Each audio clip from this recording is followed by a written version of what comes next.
the cat. Too cool for school. Pete wants to look cool. He asks everyone, what should I wear?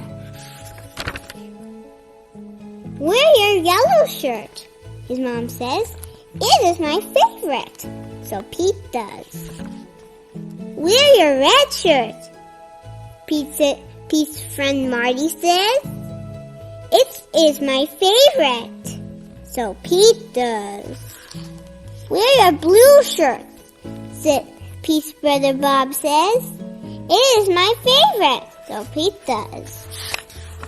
Wear your long pants, Pete's teacher says. They are my favorite. So Pete does. 2 plus 2 equals 4.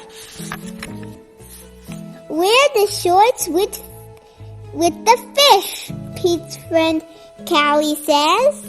They are my favorite. So Pete does. Wear the polka dot socks, the bus driver says. They are my favorite. So Pete does. Wear the cowboy boots, Grumpy Toad says. They are my favorite. So Pete does. Wear the tie with the stripes, Emma says. It is my favorite. So Pete does. Wear your baseball hat, his coach says. It is my favorite. So Pete does. Pete puts on all the clothes. Does he look cool? Do you think he looks cool? I don't think he looks cool at all. I think he looked cool with the red shirt. No, Pete looks silly. He also feels very hot. Pete goes home. He changes his clothes. He puts on his favorite shirt. Pete puts on his favorite pants. Pete puts on his favorite socks. Pete puts on his favorite shoes. Pete puts on his sunglasses. Pete says, now I am cool. If you want to be cool, just be you. The end. What is your favorite part of the story? My favorite part of the story is where Pete was wearing the red shirt because he looked nice in the red shirt. Pete the Cat 3-Bite Rule. Today's the potluck lunch at Pete's school, when everyone brings their favorite dish to share with the class. Pete and Grumpy Toad are helping Mom make Pete's favorite dish, banana casserole, but Grumpy doesn't seem very excited. Are you really gonna let people eat this? Grumpy asks. Huh? Pete loves bananas. I don't like bananas, Grumpy shrugs. Have you ever tried a banana? Asked Mom. I did, said Grumpy. Once. It was the worst taste-related day of my entire life. The flies were hovering around the banana, and my tongue accidentally touched it. Grumpy shudders at the memory. Well, in this house, we practice a 3-bite rule, says Mom. Grumpy looks confused, so Pete and Mom sing the 3-bite rule song. To find out what you like, use this little tool. Easy breezy as ABC. It's called the 3-bite rule. Now you don't have to like it, but you do have to try it. With just 3 teeny tiny bites, you might find something cool. 1 bite, 2 bite, the 3-bite rule. The 3-bite rule isn't only about food, says Mom. It's also about trying anything and everything, as long as you try it 3 times. Pete, you've never tried my pogo stick, says Grumpy. 3-bite rule, everyone cheers. So Pete bounces 1, 2, 3 times on Grumpy's pogo stick. Everyone claps for Pete. Wait a second, Grumpy says to Pete. You said your mom wouldn't try your skateboard. 3-right rule! Everyone hears again. Mom gets on the skateboard and rolls once. 1, she counts. Mom rolls a second time. She's getting better. 2, says Mom. Mom rolls a third time, but she's going very fast. 3! Mom shouts. Grumpy smiles. I really like the 3-right rule. Then won't you find out if bananas are for you? Asked Mom. 3-right rule! Pete and Mom cheered. Grumpy likes the 3-right rule when other people have to try new things. But he doesn't like it when he has to try new things. Pete finds Grumpy outside. Nothing bad will happen if you just try a banana, Pete says. It's only 3 bites, right? Says Grumpy. I think I'm ready for the 3-bite rule. It's finally time for the potluck lunch at school. Dennis the turtle brings slow-cooked cauliflower. Callie brings scrambled egg burritos. Emma brings fancy French toast. Pete has never seen so many delicacies. He's very excited to 3-right rule everything on the table. But Grumpy just snorts. Potluck? More like pot bad luck. Seems like Grumpy has cold webbed feet about the 3-right rule again. Pete the cat is there to give his friend some extra pinch of courage. 3-right rule, 3-right rule, Pete sings to Grumpy. Okay, says Grumpy, let's do this thing. So Grumpy tries his first bite of banana casserole. Everyone's watching. He says. 1. Grumpy eats a second bite. 2. Okay, he says. Grumpy takes a third bite. Hey, I did it! I tried bananas! 3. Everyone is waiting for Grumpy's action. Well, did you like them? Callie finally asks. No, I don't like them at all, Grumpy laughs. They tasted yucky, but that's okay. I'm okay. Now I know I don't like bananas because I tried them. I'm going to 3-bite rule other things too. So Grumpy tries 3 bites of Dennis's slow-cooked cauliflower.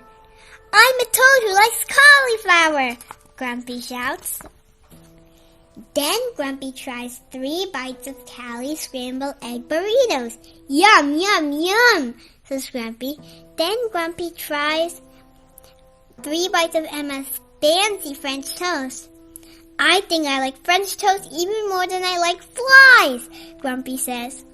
You rock the 3-bite rule, Grumpy, Emma says. Everyone cheers for Grumpy. Pete is proud of his friend. I'm really glad I tried so many new things, Grumpy says. Now it's your turn. Grumpy pulls out a plastic bag. Something inside it buzzes. Are those? Callie started to ask. That's right, flies, Grumpy says. 3-bite rule. That's the 3-bite rule. Try everything at least 3 times, although maybe flies can be the exception to the rule. The end. What is your favorite part of the story? My favorite part of the story was when Grumpy says your turn and he shows a bag of flies. Pete the Cat, I Love My White Shoes by James Dean. Pete the Cat was walking down the street in his brand new white shoes. Pete loved his white shoes so much, he sang this song. I love my white shoes, I love my white shoes, I love my white shoes. Oh no! Pete stepped in a large pile of strawberries. What color did it turn his shoes? Red! Did Pete cry? Goodness, no. He kept walking along and singing his song. Everything is cool. I love my red shoes. I love my red shoes. I love my red shoes. Oh no! Pete stepped in a large pile of blueberries. What color did it turn his shoes?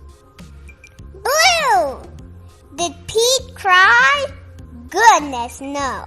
He kept walking along and singing his song. Awesome! I love my blue shoes. I love my blue shoes. I love my blue shoes. Oh no!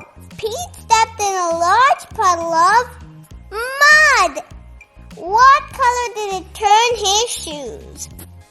Brown. Did Pete cry? Goodness, no. He kept walking along and singing his song. Groovy. I love my brown shoes. I love my brown shoes. I love my brown shoes. Oh no! Pete stepped in a bucket of water, and all the brown, and all the blue, and all the red were washed away. What color were his shoes again? White, but now they were wet. Did Pete cry? Goodness, no. He kept walking along and singing his song. Rock and roll! I love my wet shoes. I love my wet shoes. I love my wet shoes. Squeak, squeak, squeak.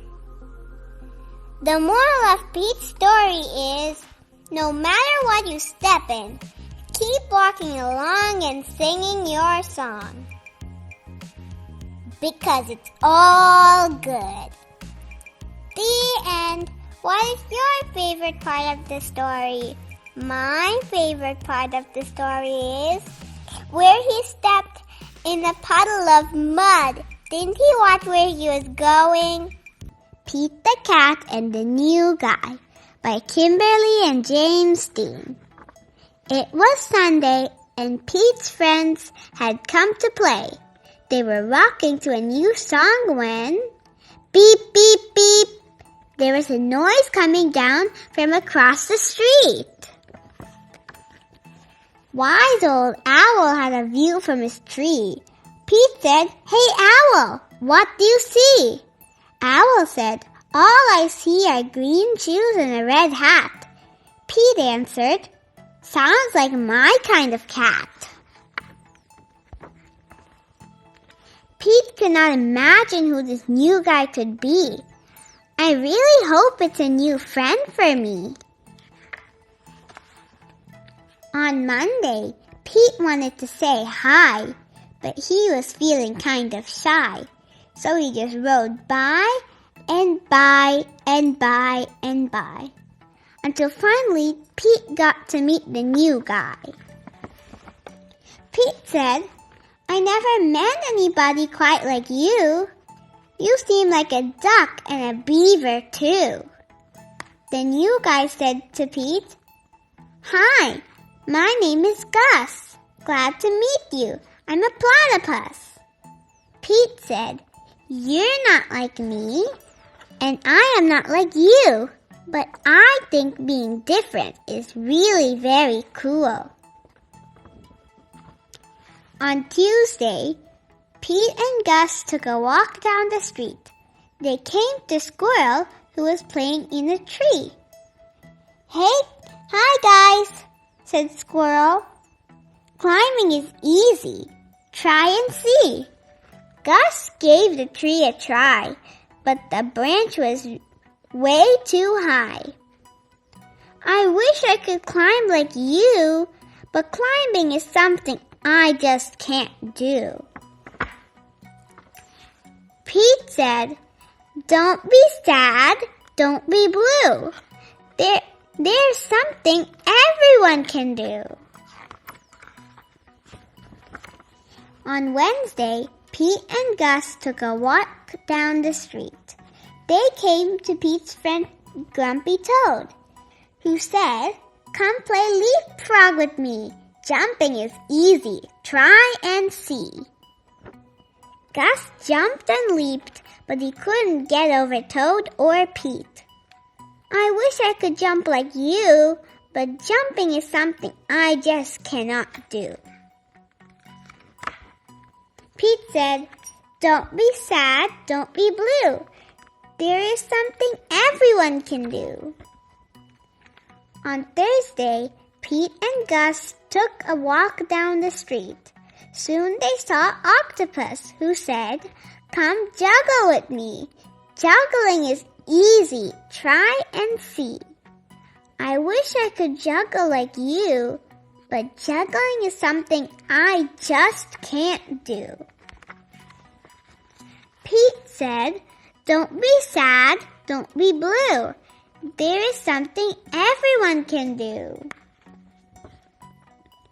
On Friday, Pete and Gus took a walk down the street. Gus said, I can't juggle or jump or climb a tree. It's no fun around here for me. On Saturday, Pete hoped Gus would come out to play.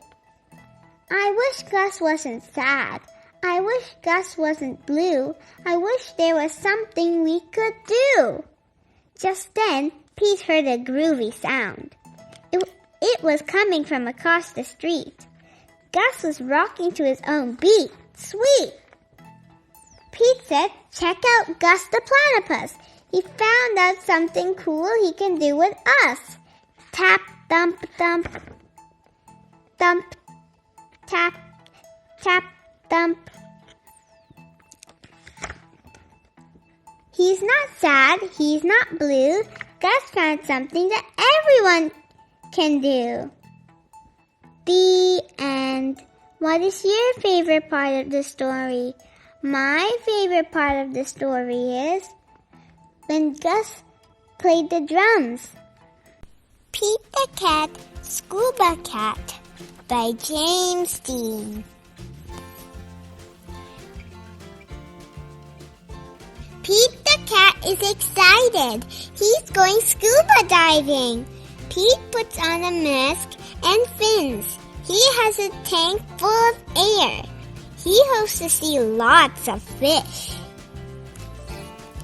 If you're lucky, you might see a seahorse, says Captain Joe. A seahorse? Says Pete. I can't wait. I never saw one before. Their ridges look like horse mane, says Captain Joe. Groovy, says Pete. Pete jumps into the water. Splash! Down, down, down he goes. Up, up, up go the bubbles. Pete looks for a seahorse. He sees a swordfish. Pete swims out of its way. Pete waves to a stingray. It has a long, skinny tail. That's not a seahorse, thinks Pete. Pete looks high and low for the seahorse. Then he feels a tickle. Pete sees a school of fish. They all look alike, except for one. It puffs up. It's a blowfish.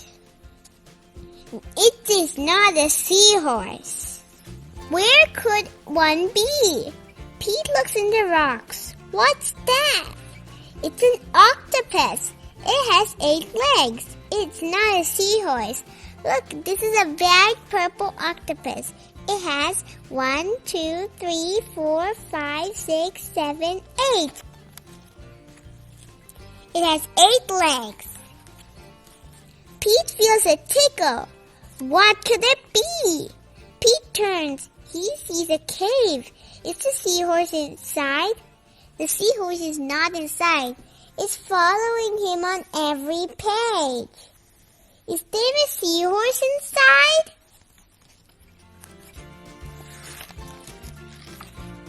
Pete sees a crab with claws.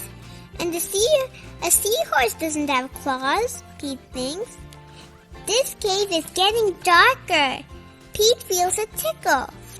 Then Pete sees an eel. Pete swims past it.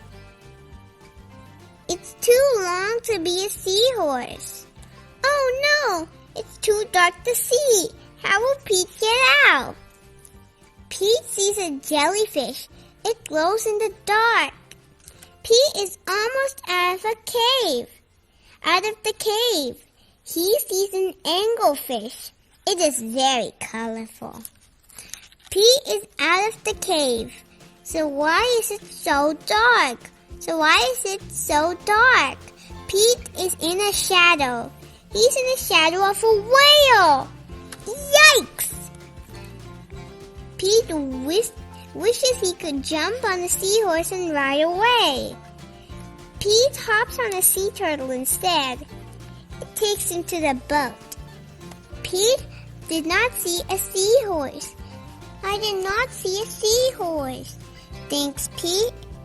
He feels a tickle on his tail. A seahorse! Cries Pete. What a surprise! You were with me all along, says Pete. What a cool adventure. The end. What's your favorite part of the story? My favorite part of the story is where Pete the cat went into a cave and the jellyfish lighted his way through the cave. The jellyfishes look so yellow.